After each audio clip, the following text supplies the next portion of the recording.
My name's Cara. I've got a blog called Within These Walls and an Instagram where I create lifestyle and interiors content basically. So we're in my home today to show you around some of the rooms I've renovated. We were first attracted to this house because of all of its character. So it's got really lovely beams, quite a unique property, but that kind of restricts what you can do interiors wise because you need to be sympathetic to those beams and the character. And whatever I fall in love with, I try to find a way of making that work within the home.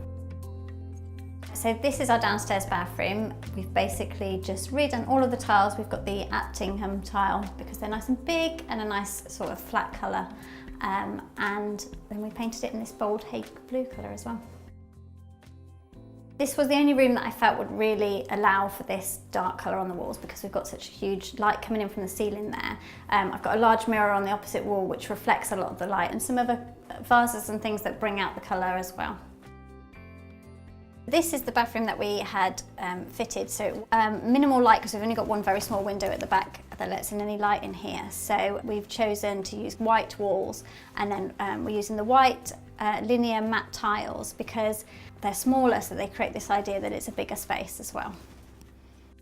We've also used a lot of wood in here, so the sink cabinet is made of wood, there's a wooden shelf, the mirror is wood as well. That's to try and tie in a lot of the rustic sort of cottage feel that we wanted to keep in this room. The plumber that we decided to use had always worked with Tops Tiles and recommended them as a brand. And also just their tile choice was just so vast that it seemed the sensible choice to use them.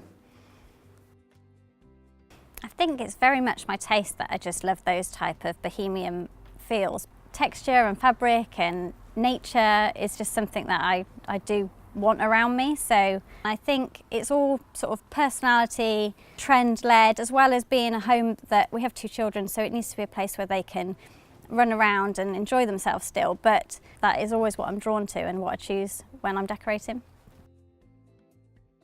I'll be really sad to leave this house. I guess I'm a bit of a romantic and I feel that it sort of has given me as much as I've put into the house. It's a really lovely space to be in and I just hope for anyone who moves in after us that they get the same feel of that and love it in the same way that we have.